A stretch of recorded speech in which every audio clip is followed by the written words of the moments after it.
Welcome back, everybody, to the Triad of the Force podcast, a podcast from friends coming together to do deep dives into Star Wars and other nerd-related media. Today, we're doing a little bit about current events. We know the state of the world right now, so we kind of wanted to, do our 2 cents about it. Obviously, we will also talk about the Mando and Grogu trailer that dropped. And I don't know, it's just like chat, me and Goose. It's been a minute. It's been a minute. I was at Dragon Con with the newest co-host of Trial of the Force, Chase. We were both down at Dragon Con a couple of weeks ago for my birthday celebrations. I met up with a couple of friends down there, and ever since then it's gonna, between scheduling and the world burning down, like we haven't had a minute. And adulting, which is one of the weirdest things. And we'll get to it. We haven't had a minute to just sit down, catch up, and talk about Star Wars, talk about nerd stuff. I'm watching Alien Earth now. Spoiler alert, it sucks. Fire off in the comments if you disagree with me. But yeah, originally we were planning last week to just have a fun episode and be like, joyous resistance and all that stuff, and be like, let's have a fun episode. One of the great things about Dragon Con is the Star Wars Dragon Con trivia, which is infamous at this point in the game because of how difficult level. Our friend Alex Damon came in second place this year, but really he's Star Wars Explained. So if Star Wars Explains don't know Star Wars, I'd be a little worried. But our friend Sean Room has gone in on the finals. Like it's a very competitive field. Eli from In a Galaxy did an extremely good showing for his first Dragon Con and made it there on the finals as well. So congratulations to him. So obviously I didn't make it this time, but that's not my goal. My goal is to have fun. And there's a written portion of that test, and it was, I think, easier this year, even though I don't know why I'm saying it was easier when I didn't make it to the final. But so what are you judging? Exactly. So but it was fun. It's always fun. Everyone's there to have a good time. Everyone's competitive in a healthy way. No one's there, getting angry or throwing things. Everyone's congratulating. Exactly. It's a really fun, good environment. And it's always good to go into those spaces because you realize that the world isn't just Fox News or CNN. It's not like the fires of Mount Doom that we're always exposed to, especially on social media and everything. There's beautiful people out there, people that just want to enjoy themselves and celebrate the things they love and just have fun. So it was really, really nice to be at Dragon Con and participate in all of that. And I wanted to share that a little bit with you and just have fun and do the trivia here on Triad of the Force. However, the world is burning. It's burning. It's apparently the rapture is supposed to be today. We'll see what happens at midnight. The evangelical rapture, not necessarily all the raptures. I can't keep track of all the raptures. Yeah. There was 2012. There was the year 2000. Who can keep track of how many raptures? I mean, come on. Either way, we're not going anywhere. So. No, and for everyone that believes that they're gonna be raptured, I accept donations for us miserable souls that will be left behind. Because we will definitely be left behind. We will be left behind. So if you want to do service and you don't need your money anymore, just Venmo, Triad of the Force. We'll do a equal, 33.33333% and divide it amongst the three of us equally, and that way you have done your good deed for your life as you're raptured unto the Lord. But for all of you heathens that will not be raptured, and that the world is on fire, we can't talk about Star Wars. I mean, we will, because we have to, but we can't do it without talking about the corporation, because it's always a greedy corporation that does not stand up for anything that it values, or not that it values, that it produces, that has the value in of itself, but the corporation itself does not live up to it. And we just figured, we would say our piece on it. But I don't know, Nani, I haven't caught up with you in a minute. So how have you felt lately? I know you've been very busy with work because you've been crushing it Ever since you passed the bar, you've been busy. You're about to take over the law field in Puerto Rico. No, I'm not. But Do not besides, exaggerate. Do but not, besides taking over the college, the college of how would we translate that in English? The Colegio de Abogados. That would be like the college of lawyers. I don't know. Yeah, but I'm not. Yo no soy colegiada, so Too you're too humble. Too humble. Too mm-hmm. humble. But what's been going on with you in your mind in terms of everything that's going on in the world? How have you perceived things? It's been like so strange because I mean, Trump was the one that originally was so against the whole cancel culture and the whole limiting what people can say and fake news and all these things, and then we get somebody like Burr, saying that his contract's going to be canceled, and then he wins an Emmy. And has been no shutting him up as of yet. And I mean, there hasn't been anything overly kind of offensive or anything that's being said. So I don't understand the level of censure that is happening. And then you had what happened with Jimmy Kimmel, and Disney, their stock dropped like a couple $1 billion in minus nothing when that was announced. And I read somewhere that one of like the most Google search term was like, how do I get Disney Plus? Yep. And my Hulu subscription because of everything that's happening. So, and then because of the fallout and the loss of money, then it said that he's being reinstated, Jimmy Kimmel, I mean. So it's like, it's all these corporate interests of, fuck free speech and fuck letting our creatives do what they want to do because we're getting pressure from above. So we're going to cancel these people. But then suddenly, our bottom line is being affected. So I'm going to rehire these people. I mean, it's like just such a level of hypocrisy. And this, like how you were saying about, because they produce this type of content, obviously that makes me think, especially in our context, about Andor. And the fact that Andor got nominated for like 14 Emmys, won 5, and the whole point of the show is to, rebel against oppression and this type of like authoritative government. And then the network itself is behaving like that does not matter at all. So it's kind of undermining the whole message that you want a show like Andor to express. And I mean, media is for entertainment, but it's more than that. I mean, media has a message and it has a purpose and it has a power. And I'm pretty sure that if you talk to Gilroy, he would have things to say about it. I mean, he didn't just make a show like Andor and invested all the time that he did for it to be just for entertainment purposes and not make people conscious and think about everything that's going on around us. Yeah. So it kind of like spits on the face of what they're creating and insulting the art itself. So I don't know, it's been really hard for me to like watch what's happening. I fault on the side of kind of becoming a little bit of a workaholic and just focusing on my specific cases so I don't have to like necessarily deal with everything that's happening, but it's been a rough couple weeks. I mean, but that's that's what capitalism wants. Capitalism just wants to keep you busy so that you don't have time to think about what's happening on anything else.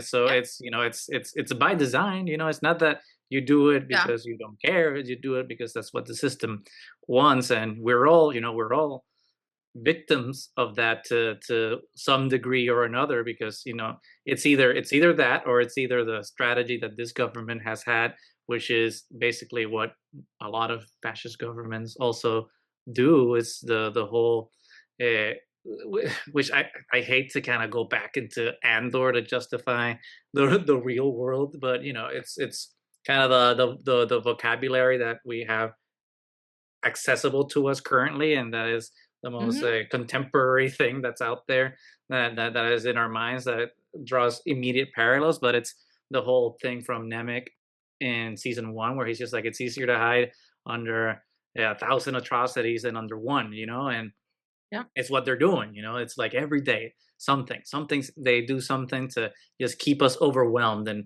keep us distracted and having us focus on so many things that we can't, Yeah. keep our eye on the prize, because it's Yeah. so many things that are At the same happening. time that they kind of keep chipping away at our individual freedoms, you know, mostly with the consent of the people or just with the ignorance of you don't really realize that it's happening because it's being done little by Right, little. right. That by the time that all our rights are gone and we suddenly find ourselves in the Third Reich, that is going to be like, oh, what Fourth, happened? technically, in Yeah, this case, it would be the the fourth. fourth. And it's and we're not going to be naming names here, but there was a horrific event that occurred Mhm. last week of political violence, and we got to start out by saying that neither of us, try out of the force, or anybody that we're associated with condones, advocates, or is in favor of political violence, Yeah. and it's not the way that we should be solving like the issues that we have here. We should be doing what we're kind of doing here, having conversations, honest Mhm. conversations that are uh, from in good faith, right? Because I think a lot of Yeah. people think that a conversation is just exchanging words, but it doesn't work if it's not in good faith and with the Mhm. acceptance of seeing what the other side has to say. So that being Mhm. said, it's one of these situations where it's been a powder keg, right? Like it's been a Yeah. nonstop thing for 6 months, seeing the radical difference, right, between uh, Trump version one, from 2016, which was just Yeah. chaos, but somehow the chaos had guardrails that maintained Yeah. the systems that we Yeah. trusted, Guardrails are gone now. the guardrails of democracy, that we Mhm. thought existed for 240 some odd years. And all of a sudden, Trump 2.0 is just like, what is happening? Like, I mean, I'm not, as I was saying previously, I'm not a lawyer. I don't know as much. I don't know as much about the law as you. All I know is what I try to keep up with from the news and learn, learn as we go, because there's so much stuff that's happening so quickly that it's hard to not fall into the trap of, well, I know because I read the headline, and the Dunning-Kruger effect. I don't want to be confident and in my ignorance. So it's great that we have this platform where I can kind of check in with you and be like, Mhm. wait, am I crazy? Like, is the law eroding? Is this Supreme Court kind of acting like doesn't care about any precedent? It's just actually Yeah. paving the way for the unitary executive thing that everyone's been talking about in Project 2025. What's been your perspective, and do you talk to your colleagues about some of this stuff, and are they worried, or is this a thing that the blue sky liberal bubble is worried about, but it's actually not a big deal?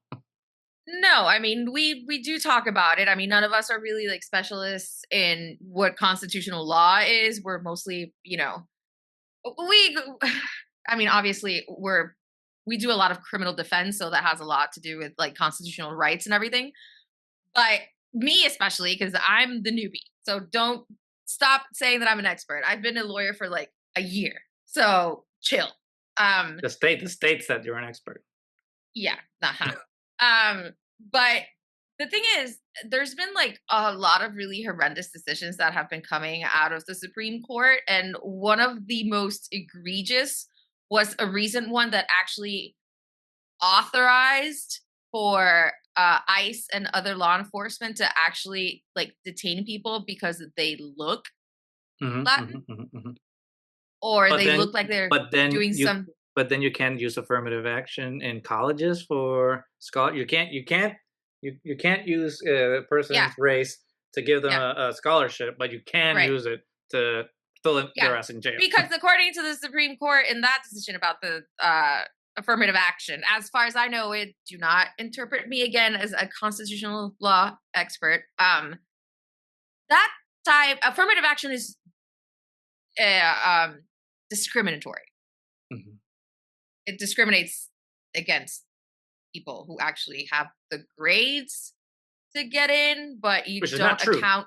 It's not one. It's not true, and two, it doesn't account for the fact that people without economic opportunities and all these other things lack a lot of Mhm, mhm, the, mhm. you know, opportunities available, and with affirmative action, once they get in, it has proven that they can be successful. What you're doing is limiting these people's opportunities to actually grow and keep them, in like, it goes completely against the American dream that you can make yourself something if you put in the effort and you put in the work. It's just keeping people that don't have the opportunities down, and just giving the opportunities to the people that can hire, tutors to, teach your children every day, aside from school, aside from the private everything and all the money. And it's ridiculous. It's insane. But then worse is, to me, the affirmative action obviously it's horrendous, because I believe education is one of the most important things, which is one of the things that Trump has been actively trying to do is keep people in ignorance. The people that are ignorant and that don't know what they're talking about are way easier to control. Well, apparently now Tylenol gives. Oh, I heard it causes autism. That's news to me. That's news. Tylenol. Yeah. Tylenol. He can't even pronounce acetaminophen, and we're supposed to believe to trust him that it causes autism. Yeah. I could not believe that. Those brain worms in RFK Jr. I tell you. Like, I mean, what? We're surrounded in our families by doctors, and I would love to. I'm a nurse too. You forget that. You're a nurse. Well, right, because my brain just overwrote that. Now that you have so many careers, so many illustrious careers that I forget every once in a while. But yeah, like we're surrounded. We're in the midst of medical professionals. So like it's just like, for me, it's just baffling when I hear this weekend. I went on Saturday to get a triple dose of vaccines, because when I saw that RFK was gonna maybe limit which people could get the COVID vaccine, and there's been a rise in influenza and COVID cases again, so you have to protect yourselves. Yep. And who knows if he's gonna have all vaccines? I was like, God damn it, let me go. And I was gonna get only influenza and COVID, and then when I got there, the pharmacist is like, oh, you're actually up for a whooping cough. And I was like, okay, well, let's do a triple shot. It screwed me up, but and the pharmacist was telling us, actually, and I know this is kind of like a tangent from where you were going with affirmative action. Yeah, but it's part of everything that's happening right now. But he was like, we've had just today in this pharmacy, 70 people come in because they're afraid that they won't have access to vaccines anymore. And I'm just like, what crazy? Like it makes you long for the days of George W. Bush and it's his crazy idiocy. Yeah, but this is ridiculous, because I mean for everything that a lot of these people in this administration love to talk about, Cuba or some of these other countries that they might not align with politically, great medical system there. At least they don't try to make up science. At least they have good science, good medicine, some other economic policies we can talk about, but medicine, healthcare. We don't mess with the healthcare. So I have no I mean, I know what the end goal is. Their end goal is to just corporate profits. How do we maximize corporate profits for the board? And that takes the shape of unfettered capitalism, obviously. Yeah. But anyway, sorry for the tangent. No, but it's true, because that's the problem now. I mean, you don't actually cure anything anymore. You get people sick, you give them medication that's made by pharmaceutical companies that have the patent for 30 years on the medication before you can actually make the generic version.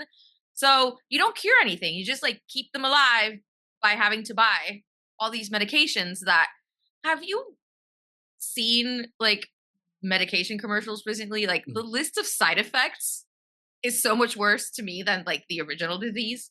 You listen to these list of side effects and you're like, why would you take this ever? I mean, I assume that if you have to take some, I mean, I'm not a doctor here, but as a son of a doctor, I will say that in those instances, if you need that drug, it's because, well, of course, what if you have what you have is definitely worth the potential. Because just because it might have a side effect doesn't mean that it will have a side effect. Of course, but then we have. And I'd rather have explosive diarrhea than whatever it is I was gonna have without the drug. Yeah, but that's just me. I can hydrate. I know, but it depends on the condition you're taking it for. Because some of these things are just follow literally your doctor's instructions, not RFKs. Claro.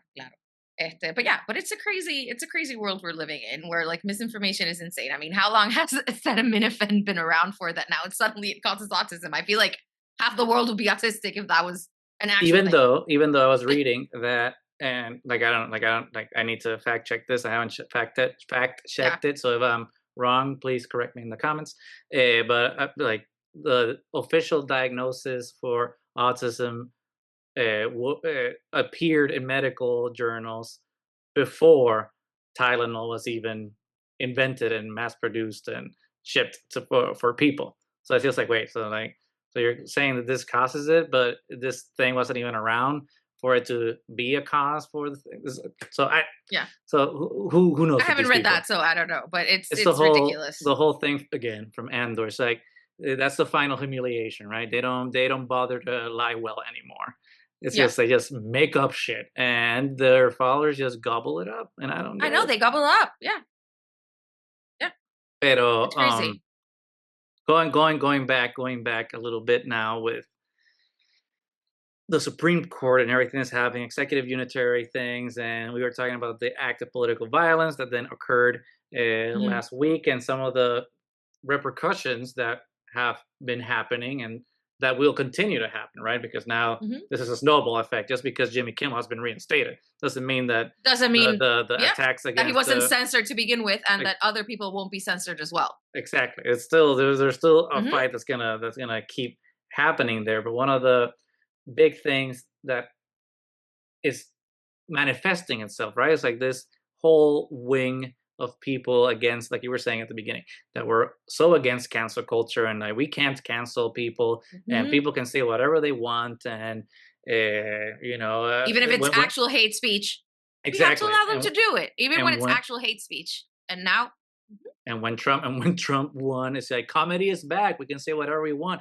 The same people that put pictures of Joe Biden tied in a cage behind their back, or celebrated Nancy Pelosi's when they attacked Nancy Pelosi's husband, or the people that didn't care when the senator from Minnesota, I forgot what state, but the senator that was assassinated a couple of months ago, that was a Democrat, they didn't care about that. So it says this whole thing where they've created an environment where it's just like, like actually, and we all knew this, but to see it manifest is really sad, and then the way that it's been happening, like so egregiously, honestly, that it's so like no care whatsoever to the hypocrisy of it. Like they're not even trying to be subtle about it, So it is kind of surprising how in our faces it has been. I mean, not that we weren't told that was exactly what he wanted to do, because he was very clear about the things that he wanted to do.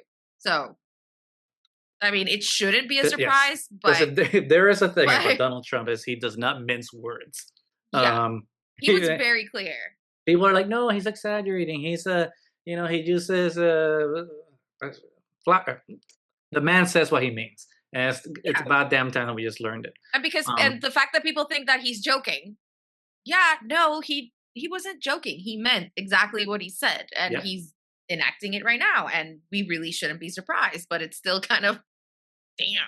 So I mean, and in that regard, I think I'm not disappointed by Trump, because we knew what we were gonna get, and he's lived up to the expectation that he created for himself. What I am disappointed by, and that's what we were talking about at the beginning, is some of these corporations that we have been seeing that are capitulating to him. That are absolutely capitulating, which I have no idea what's going on with this version of this Trump presidency, because we did not really see this in this way in Trump. This is 47, so he was 45.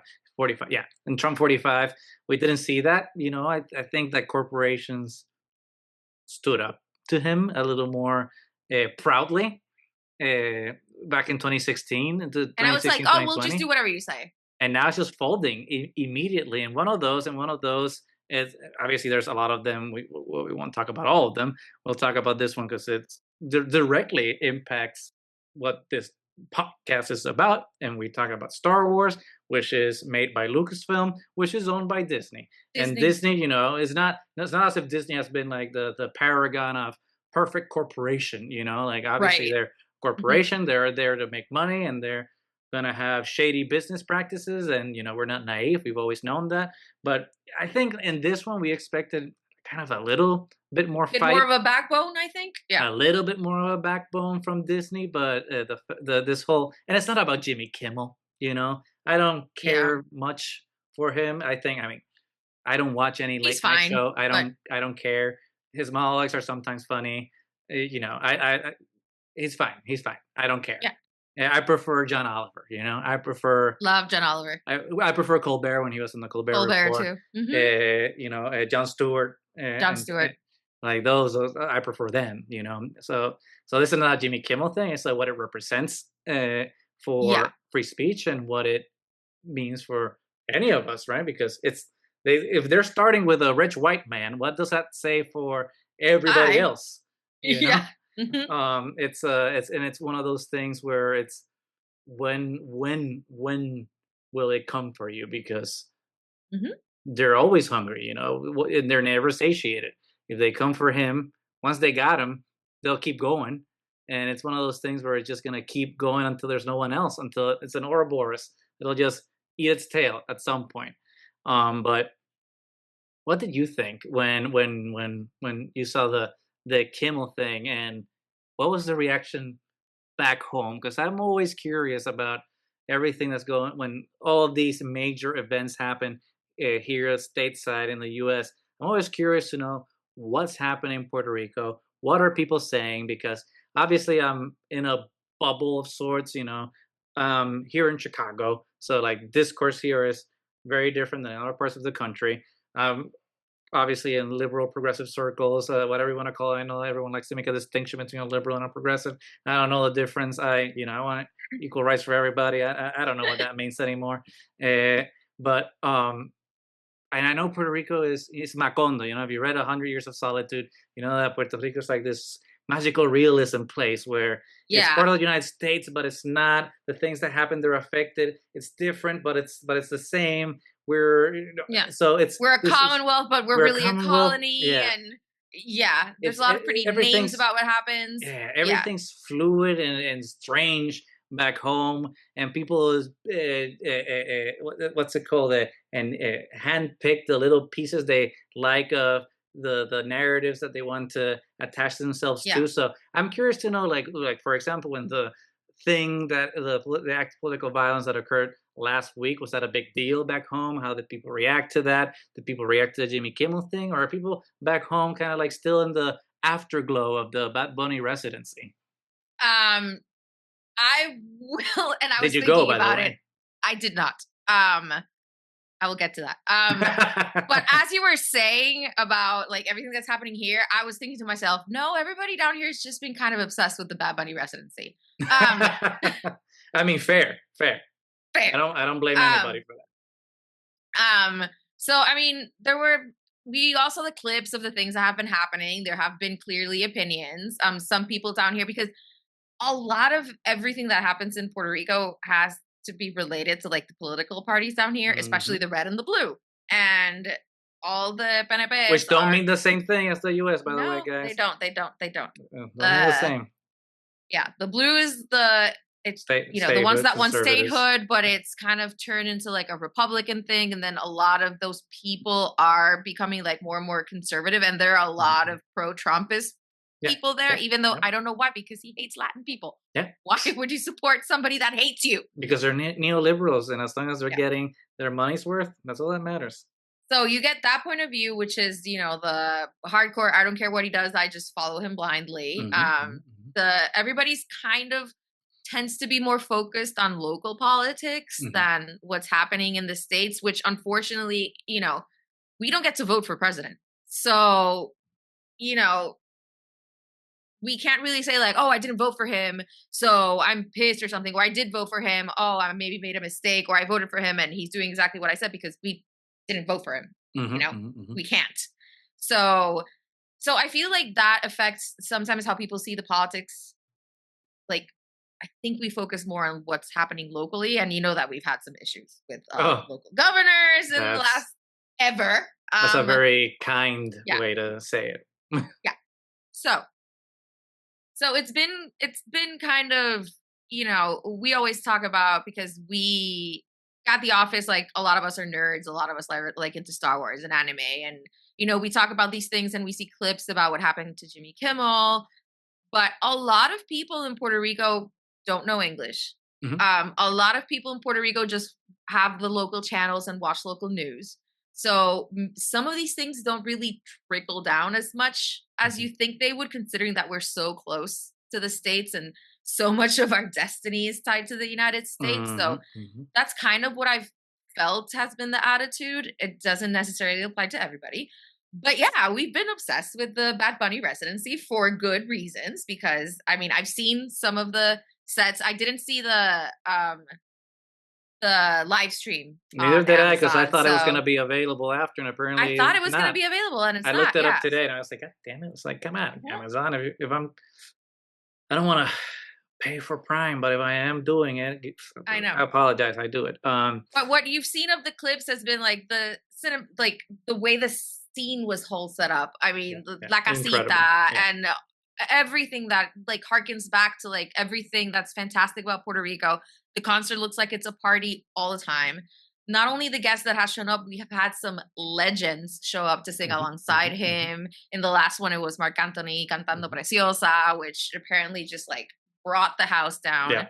It's also like artists that come to La Casita as guests and just hang out and enjoy. Like Ricky Martin didn't sing, but he was there with his kids. Like Penelope Cruz was there with Javier Bardem. Dayanara, our queen, ex Miss Universe, was there. Like there's John been a Hamm lot. was there. Yeah, I've seen John Hamm was there. Jackie herself. Oh my God, I forgot her name. I forgot her name. I'm terrible at Jackie from The Acolyte. Oh my God, I forgot her character in Logan too. You guys know who I'm talking about. But everybody who's anybody. But then you get other Puerto Rican people, just like Marc Anthony. You had Anita Nazario show up and sing. You had like Puerto Rican legend Jacobo Morales show up and like come out. Ruben Blades was there, I think. Ruben Blades was there too. Yep. So it's been just like a celebration of Puerto Rican culture. And everybody's been super excited. My sister actually went to the first one. And now she's upset about it.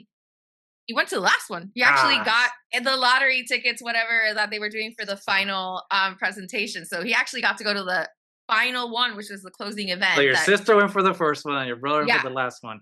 Yeah. And then my sister was pissed because the first one didn't have any special guests. So she's like, I went to the worst one. I'm like, oh my God, you're complaining that you got to go. And she got to go for free, by the way. Oh. You're complaining that you went but that's your sister, for free. I know. I've known her for as long as I have. That tracks. That tracks. So that's all I'm going to say about it. I don't want her to get angry at me. No. It's okay. It's okay. She doesn't listen to this podcast. It's fine.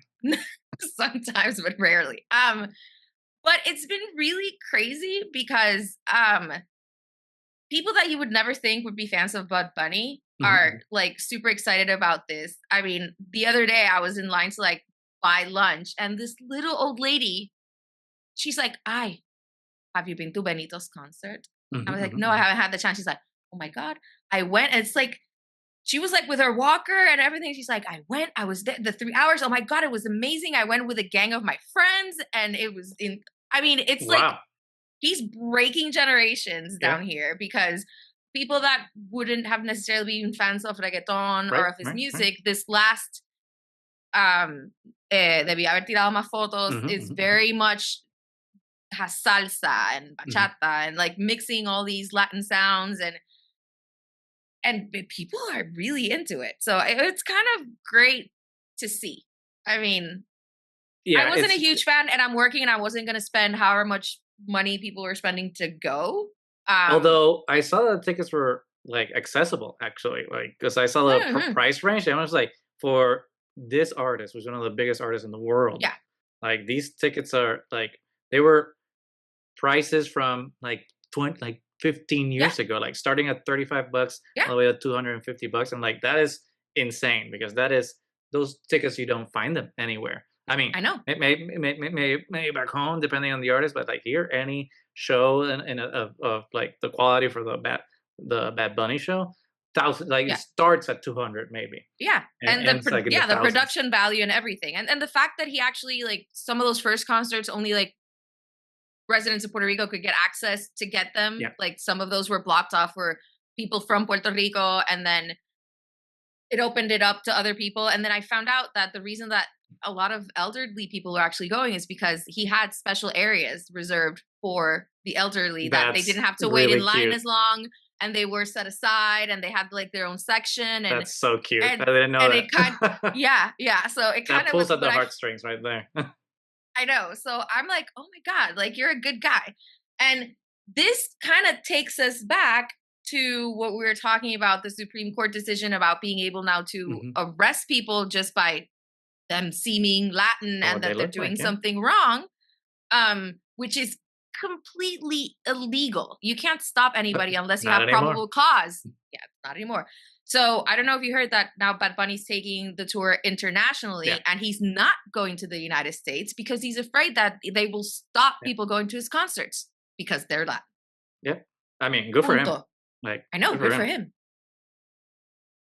That's, I mean, and that's, I mean, my mom, I mean, she didn't go. She didn't go to the concert. But she did watch the thing on Prime last Friday, which kind of blew my mind. I said, "Oh my God!" Because I mean, and to your point, because I'm not the biggest fan of reggaeton. You know, I like some of the old school stuff. You know, because I mean, because who didn't growing up? But it's not the music that anyone that knows me knows that we chose that to I listen like. to. I like different things. But this album, I mean, I have it in vinyl here because like when I heard it, I was like, this is special. This is like not. It's good. This is not like your regular reggaeton album or anything. Like it has so much love poured into it, and like just the culture. You know, it makes you feel. It's not. I mean, all of us all Puerto Ricans are proud of our culture, but it elevates it to a different degree where. We were always proud to like be from Puerto Rico. We love Puerto Rico, and like we love where we're from.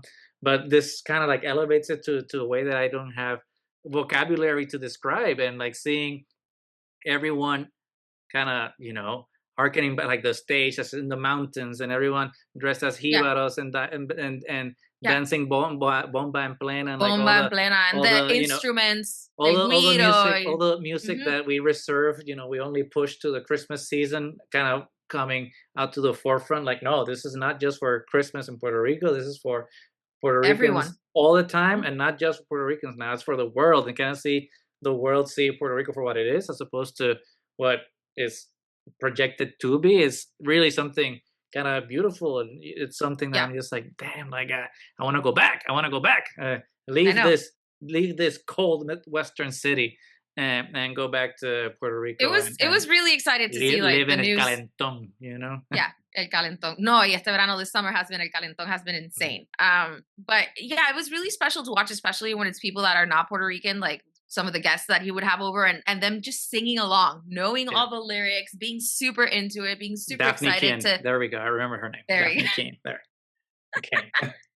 and to be excited to be a part of, like, because that concert is a celebration of Puerto Rican culture, and sharing it with the world, and Benito himself seemed like so proud that he brought all this, because it was a huge infusion to the economy, having all these people come in, and they also had like kioscos and stuff set up outside El Coliseo. So even people that weren't actually going into the concert would go to the area around to hang out, because it was like a big party outside as well. So I don't know. It was amazing. I mean, I kind of hated the fact, because I work close to El Coliseo. So it was a nightmare to get out of work. Get out of work. Always a nightmare. So at first I was like super reload. Oh my God, they're gone. Okay, now I can actually leave on time, and it's fine. Well, now it'll be sad, because it'll be like, oh, the party, and I would like see the clips, and I would get excited when he would see like, oh, who was the guest star today? Because I think it was really smart that he wouldn't announce like who it was gonna be for every night. So it's not like you're picking and choosing dates. You're just gonna show up and be surprised whenever the guest star is. And I was always really excited. Oh, who was it last night? And looking at the clips and seeing how excited everybody was. So I don't know. It's a good time to be Puerto Rican. I mean, and I'm happy that there is something extremely positive to distract, everyone back home from the horrors Yeah. of the world, and it's good to know that there There is can be something joy else. There is and have something joy else amidst beyond. the Yeah, bonfire. especially like in an administration that has so specifically targeted, right?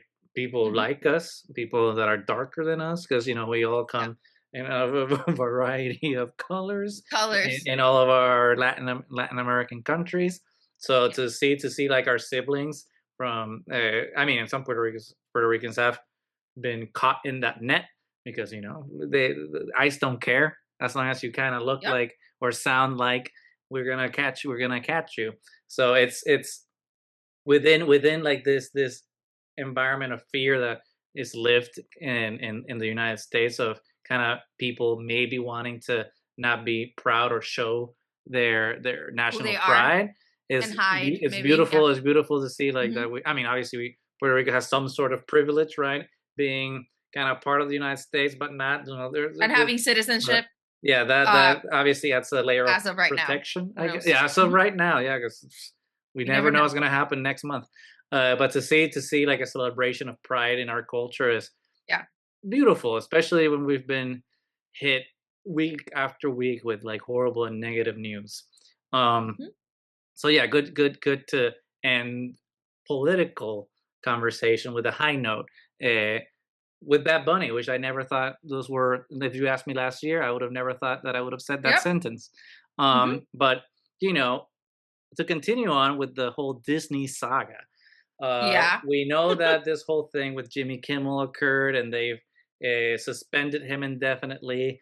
And the public backlash was so loud, and the calls Yeah. for to restore him, with which again, the restoring him is not because of him; it's about what it means for free speech in the Yeah. country, and what it means for corporations just like bowing down to the political and financial interests of Yeah. the Trump administration, because nothing that this administration does is just for power. Obviously, it's for financial gain, which obviously leads to And power. But control. that's a different conversation. Mhm. But he's been reinstated, and we'll see what that means. That fight's not over. But yesterday, amongst the news that he was reinstated, another package of uh, goodwill. I don't know. And it was so transparent when they released the trailer for The Uh-huh. Mandalorian and Grogu Yeah. that I was just like, I can't.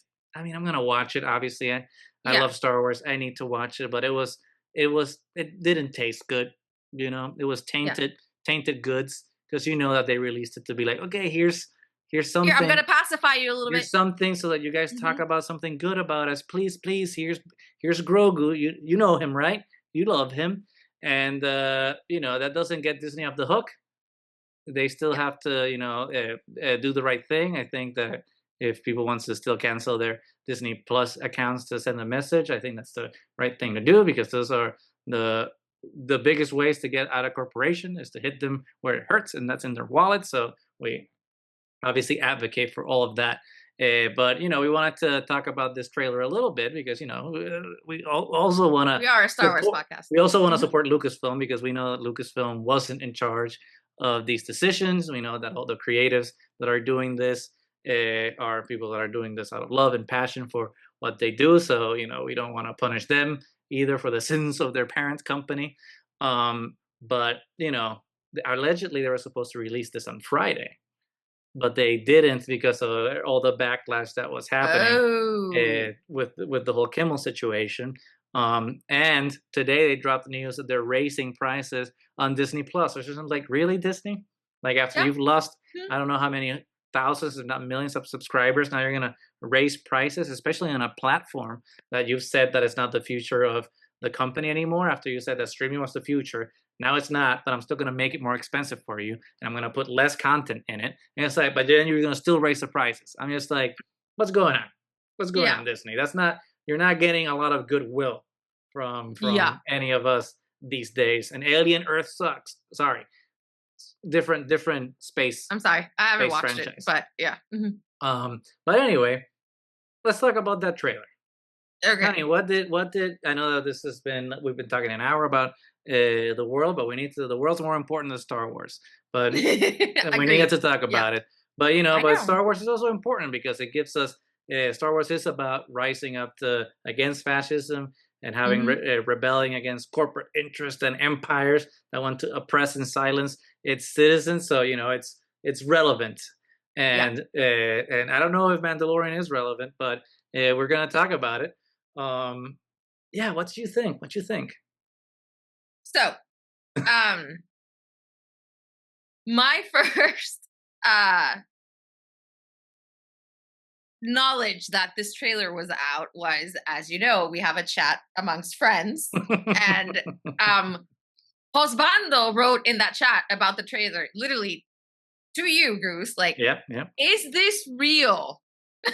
It's like, Yeah, I was oh, what? confused by that. I was confused by that. I mean, I knew Yeah, exactly what he meant, but yeah. Um, and then I was at work when that was happening, so I didn't see it until I got back at night and saw it, and I was like, okay, so it's confirmed that it's real. Yeah, it's real. Okay, so I watched it, and then it ended, and I was like, wait, are we sure this is real? Because honestly, it looked fan made. It looked like one of those like kind of crappy fan made okay. trailers. That's those are fighting words almost. I, Yeah. I mean, do you disagree? Well, I mean, I disagree that it, it looks fan made. I'm not gonna be that mean. I mean, I and don't not, think it looks like a high budget film. I think it looks great for a TV show. I think it looks yeah. great for Disney It's like Plus. the teaser for the next season of Yep. Mandalorian. It's not cinematic Star Wars. Yep. And Agree. obviously it's a teaser. So It'll we don't improve. know. Yeah. The effects aren't final. I Everything's mean, gonna but get better. Yeah. honestly, one of the things that jarred me the most was like kind of the font that they were using. Like, Oh this is yeah. the way, looked so cheap. And then even like the intro to the Mandalorian Grogu looked so campy, which I'm Mhm. fine with campy, Which was but on purpose though, because you saw the poster, right? yeah, I know. The hand I drum did. poster, Yeah. harkening back to all Yeah. the Western Mhm. posters. So Mhm. I think in that context, it looks good. I don't know that it looks good without the context. Right. Without So the if you context, haven't it's like, seen it, what is this? Yeah. yeah. And then it's like forged for IMAX, which seems like I'm Gimmicky. so Yeah. Yeah. forced, like forged, like we're, oh, I don't know. I and again, I don't have an issue with camping. Like, but I don't know if it was the right time to release it, because it's like a year almost away. 8 months. 8 months. Yeah. I am super excited for Sigourney Weaver. I am not Mhm. gonna lie, because love. But I don't know. I've always been a fan of, you don't give anything away in a trailer, Which because they a lot didn't. of which they didn't. So I'm a fan of that. Um, especially because trailers these days, they basically like give you the entire movie at this Mhm. point. Like, you go to the movie and you're like, oh, even the spoilers, like, we're already in the trailer. Like, what is the point? So I do appreciate that they didn't really show you anything. They kind of just get you a little bit excited. It's always fun to hear the theme song in the background, and uh but I don't know. I don't know how to feel about a lot of it, honestly. It's I think like what we already said initially, that it kind of felt, it would have been great as a trailer for the next season of Mhm. Mandalorian, Mhm. but Mhm. like it didn't feel like a cinematic trailer for, you know, the return of a Star Wars film. Yeah. I don't know. It. Agree? Yes. Mm. I woke up Monday morning miserable because I have to go to work. All Monday mornings are rough, and I was a little groggy still from feeling bad from Sunday from my triple shot of Cocktail vaccines, of of my vaccines. cocktail of Yeah. vaccines, not shots. Yeah. Not that kind. It wasn't that kind of weekend, unfortunately, this time. So I'm not feeling great to begin with. Um, and then I open my phone and like I see the official Star Wars account on Instagram posting about it, and I say, "Oh, okay, let's go." So I turn on it because I'm like, "Okay, I'm still home. I can watch it on my TV." Turn on the TV, get all the surround sound, get everything going, and I watched it. And when it ended, I felt nothing. I was devoid of any feeling. I wasn't excited. I wasn't angry. Like I was Yeah. like, this sucked. I wasn't like that either. But I just didn't. When I saw the trailer for Rogue One, I was like, let's go. Like Yeah. the trailer for a movie that I don't like, Rise of Skywalker. The trailer I was locked in. Let's go. This was a The great trailer. Last Jedi. The Last Jedi's trailer, incredible. Yeah.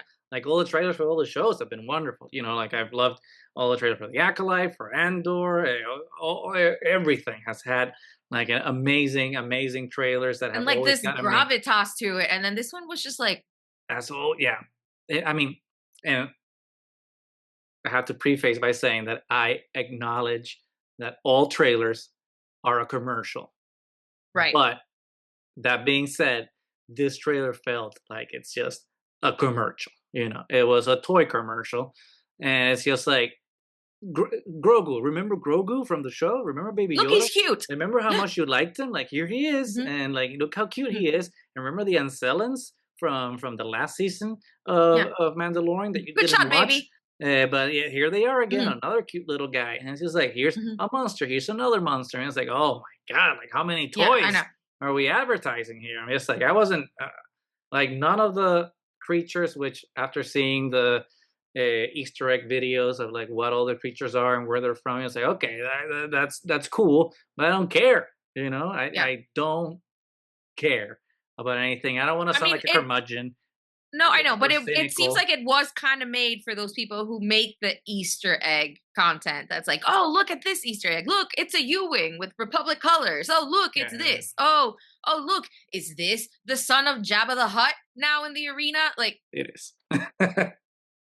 which is fine. Which is But fine. Which is fine. which is Yeah. fine. But for me, I don't just want to be like, oh look at all the things that they're adding. Look, it's Zeb, which awesome. That was the only awesome part of the trailer. I know. That part I was just like, let's go. Let's yeah. I was like, let's go. But at the same time, it's kind of just somebody who is unfamiliar with Clone Wars and Rebels and everything else that's going on around. You see this trailer and you get nothing from it. Yeah. Except what you were saying. Look, it's Mando. It's the theme song. It's Grogu being cute. Yeah. That's all you get. I'm like, why do I want to go to the movies to see it if I already have 3 seasons of it that I can watch from home? Yeah. It's like and I say that as a generic statement for anyone that would go to the movies, because obviously we're gonna go see it. Of course, we're gonna go see it. I'm gonna see any Star Wars movie. It can be the worst. You can be a re-release of The Rise of Skywalker. I'm gonna go see it. Go. Okay, yes. I love Star Wars. I will go. I love even the bad ones. I love them, despite what I say here.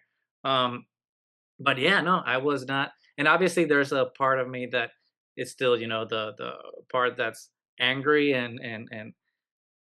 dissatisfied with how Disney has handled everything in general. All of the things that have been happening lately. That's just like, well, like how am I supposed to get excited for a thing made by a company that is I'm mad at right now, like actively really contributing to the destruction censorship of our country.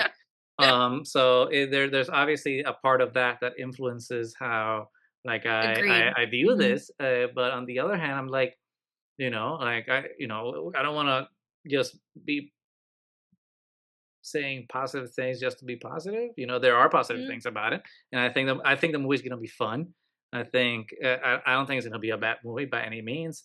It's gonna be a lot of fun. But in terms of like that first trailer to kind of get you that hit of Mando's back and it's gonna be an amazing adventure in the big screen, I was just like, no, it just looks like it did. I don't know. Maybe it's because like I'm too focused on visuals, but it just looked like the sets just looked like a set on TV. It didn't look like a high budget set. Like that scene with Sigourney Weaver, and it's like I'm sorry, like it just looked cheaply. Okay, it's not cheaply made, but it didn't look like it had like a cinematography for a high budget film. I mean, like even like the little bowl moving kind of looks like what they do in like Ouija boards, that it's like kind of stuntedly moving a little That's bit. A little fun. I like that. That's a little fun. I don't mind that. It's a little fun. I don't mind that little fun with Grogu. It looks a little cheap. He's a little doll, so it makes sense that you're just pulling a little string. That's fine. But but the table looked like like everything is, and I know it's a nitpick. I know it's a nitpick, but you can't blame me for nitpicking after Andor just won an Emmy for production design, and a TV show looked like Yeah. $1 billion, and then you're giving me Mando, and it just looks like the and show. it's a film, and and you see, actually, I think the show looks better than what we saw in the trailer. The show looks better, and I'm sure it's the teaser trailer, so I'm sure that it's the teaser. We're far better. Away from. I know it will look better. And I think they gave us agree. the crappy stuff because the good stuff they're saving obviously for later. But this is supposed to whet your appetite to get you excited. I'm sorry, but I'm not. I'm not, and I'm usually positive about these things. No, I know, and I think part of it, I agree with you, is that there is some resentment towards Disney and the fact that when it feels like the trailer was kind of a band-aid to like the loss of a limb that they already had. So it kind of feels like they're placating us, which doesn't make me feel very comfortable. And then when it's something, it kind of makes me just mad at them a little bit. And then considering that the quality of it wasn't up to what you would expect from Star Wars cinematic release, kind of just like pours extra alcohol on the wound, so I don't know. I'm sure I will definitely watch the movie, and we will first release day. We'll be there, maybe not first in line, but maybe 10th. We don't get there early. We will get there.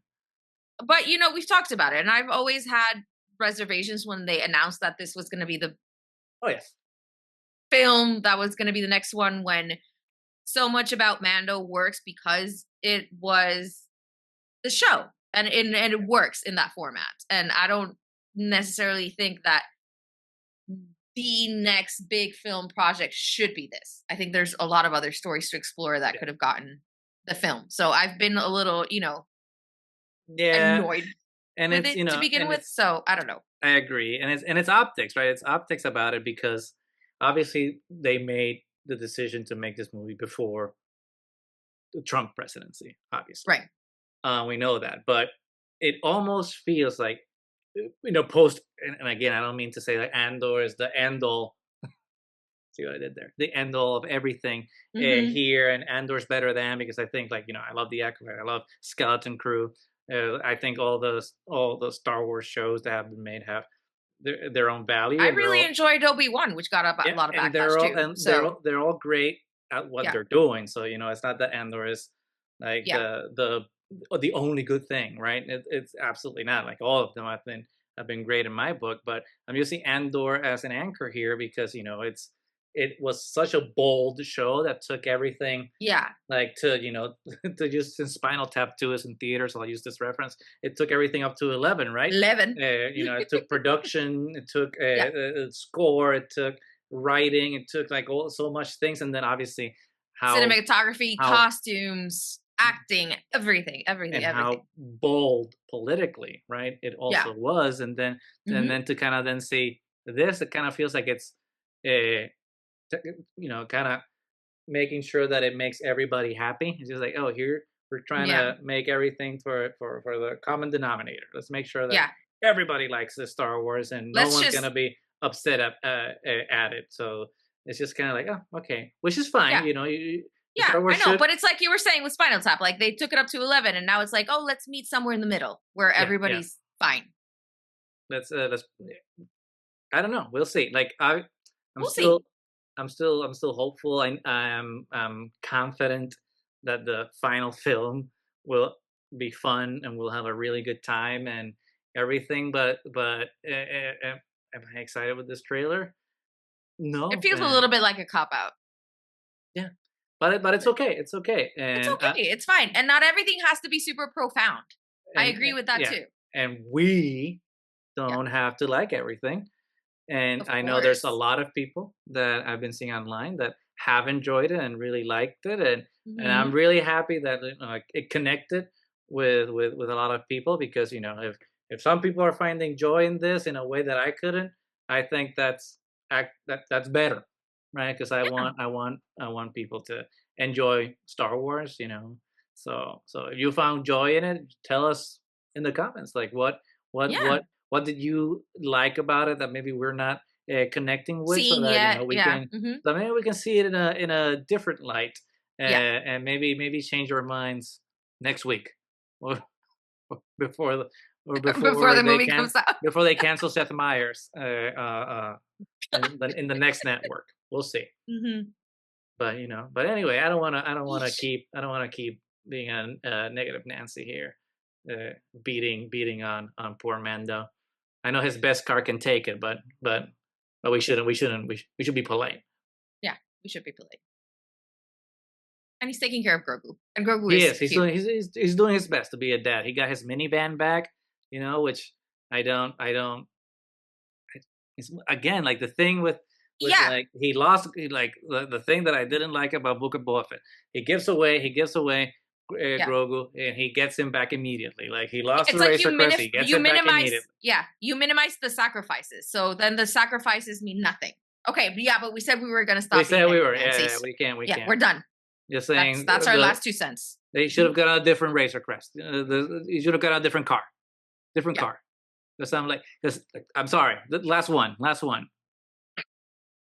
It felt like they brought the Razor Crest back just to make sure no more that choice. everyone that dropped off from season 2 still Knows that recognized it's it. still the Mandalorian. Yeah, because like if people that didn't watch season 3 and didn't finish Suddenly season saw 2 him in a Naboo saw him in a starfighter. Naboo starfighter, they're like, "What the hell is this?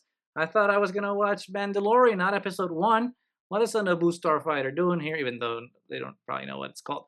So I'm sure that was also a marketing thing. So it's like you get like Kylo Ren in Rise of Skywalker. Give him back the mask. This feels like that. It's just like we need to have the recognizable thing so Yeah, that we can do the marketing for the people that didn't finish the show. Anyway, that's the last one. I'm sorry. can't help ourselves, can we? No, we can't. That's why we have Um, the podcast. okay, so I think if this is a good place to stop, Yes. before we just go down a negative hole of Yes. despair, because There's enough the of that. world's already on fire on its own, and we have to find joy where we Correct. can. Correct. So, to any of you people out there who don't know Bad Bunny or who had heard his music before and think it's just reggaeton, I really recommend you check out Debí haber tomado más fotos. His last album is really good. It's a really amazing expression of Puerto Rican Latin culture in general. And it's actually good. Just listen to it. It's fine. You'll do yourself a favor. If there's access to the concert or you see clips, just, watch it. If you get a chance to go there, apparently it's like the greatest party in the world right now. Um, and get a little glimpse of lo que es ser un puertorriqueño, which is always a good thing. Yeah, the world is on fire right now, but there's still good things out there, and it's important for us to talk about these things because silence is encouragement for the egregious things to continue to happen. So we need to be vocal about it. You don't need to agree with us. It's a conversation. We don't reject anybody's, opinions here. So, leave a comment. Let us know what you're thinking about everything that's going on, what you thought about Jimmy Kimmel, Colbert, what's happening to the censorship of voices, which could at some point happen to any of us. Like they could shut us up. So I don't know. What do you think, Goose? I think that yeah, like it's a it's a pit of despair out there. So if we Yeah. any little bit that we can latch on to find like a ray of light there, it's important, whether it be music or film or just your communities. I mean, I think community is the most important part of it right now. So you can join the triad community. We're trying to build ours so that we can support each other in all of this, because the only way that we will make it out of this is just is together together in good faith, because that's the most important part. With love, kindness, patience, it's what's gonna is gonna win inevitably, because anger is just burns out. So Yeah. we just have to be patient. Oh, and if you're looking for something to watch, Foundation on Apple TV is fantastic. It just finished its third season. It's okay for a fourth. I've heard that's really good. It's really good. It's Don't like watch really Alien good. Earth. Watch Foundation instead. Watch Foundation instead. So until next time, we will try to be more positive the next time we have a conversation. Yeah. But I mean, we've been kind of back and forthing, you know, about everything that's been going on, and we just needed to get it out there. We are not just about entertainment. We've always been a podcast about, you know, inclusion and supporting people's rights and people's, you know, entities and being able to be who you really want to be. So that's our 2 cents about the world being on fire. And we will be back next week, hopefully. I know we've been busy lately. We will try to be more consistent with our podcast. We need Chase around more because we love them.